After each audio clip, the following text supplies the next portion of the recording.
Hello friends, welcome to my channel SushantChessWise. First of all, very happy Diwali to you all friends, and we are going to start a new series from today onwards, and it will be like a crash course in tactics. We have done many lessons on tactics before, and we are going to continue this. This time it's intermediate level positions, and we are going to discuss a specific theme. Let's see what it's all about. So let's quickly get into the positions. We have got three positions today. This is the first one in front of you between white to play. As usual, we will first start by looking at the number of attackers is to number of defenders, which is called the assault ratio. This is what masters try to spot quickly.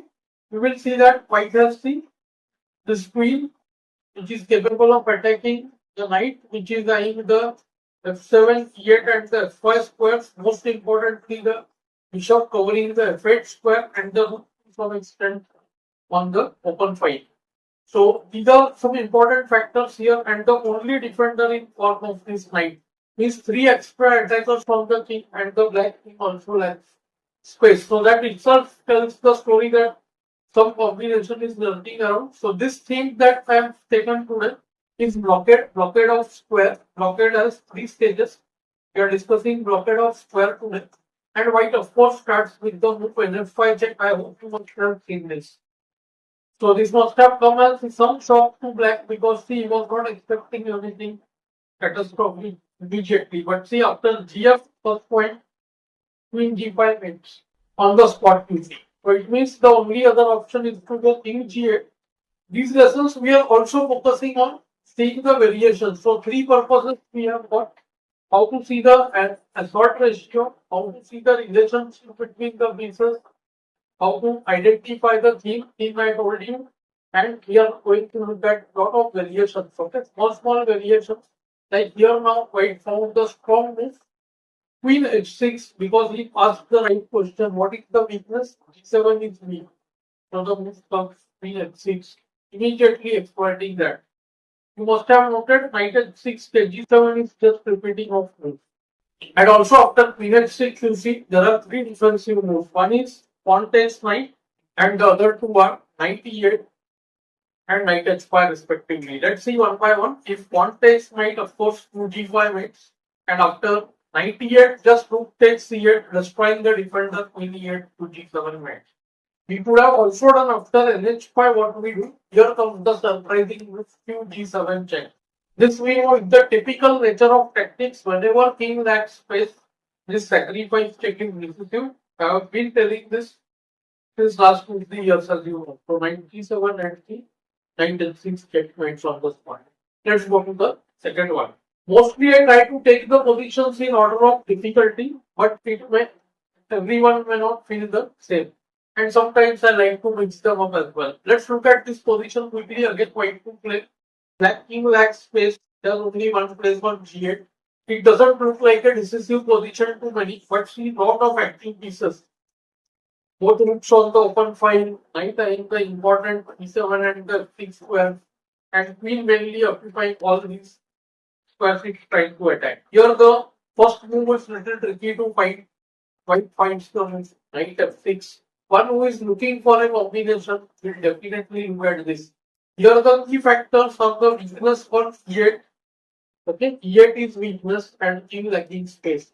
So the move knight f6 gets the white queen entry point from f6. Okay, so after queen f3, of course, we must have noted takes, and it's a checkmate. So g takes f6, and now the simple queen f6 immediately threatens what? Queen h8 checkmate. This is the big issue now.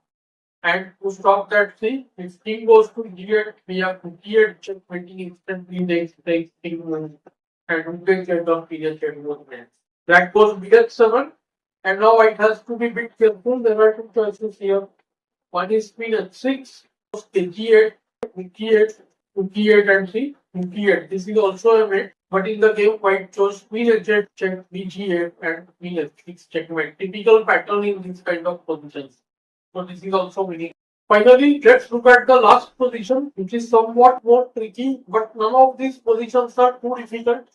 Soon after this course on tactics, I am going to start with individual lessons on difficult positions, advanced level tactics, either wrong calculation or more hard positions. So here again same story.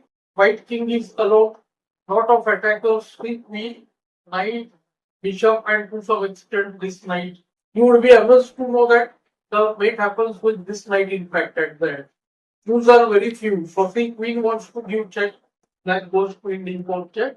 He has to calculate the lines well. If king e1, then out of two options, one is bishop a1, which is good, but can extend the game after with g4.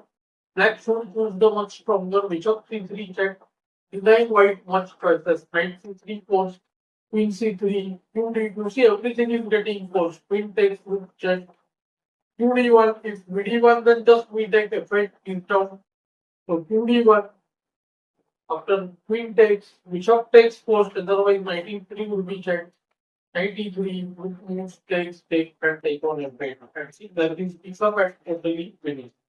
So I had to go with the bd3 here, and now what to do? Because it looks like there are no checks right now, right? But as I told you, king lacks space for the check, which is sacrifice to be considered. So here comes the surprise move.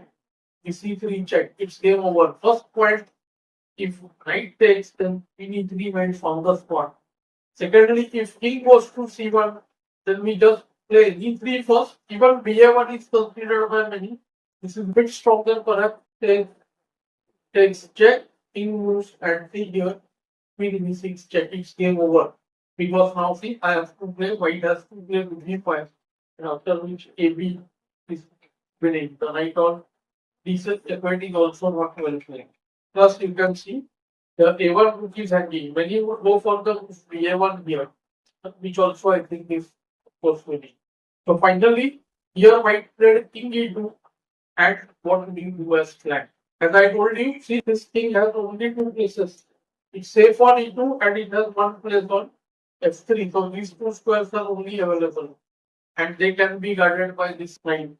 So comes the queen e3 check. The square is cleared for the knight on d4, and we have blocked the king's path. After the d3 force, knight d4 checkmate from the spot. So you saw that all the three positions were based on the theme of blockade of square, and we saw how masters look for variation, and mainly we saw the effort ratio. Why it is very important. Mainly, I want to focus on the calculation part, calculation of variations. It's vacation time, best time to prepare for upcoming tournaments. I know many must be going for some tournaments as well. So I hope you have learned something good from this meeting. Definitely let me know in the comments below. Thanks for your time.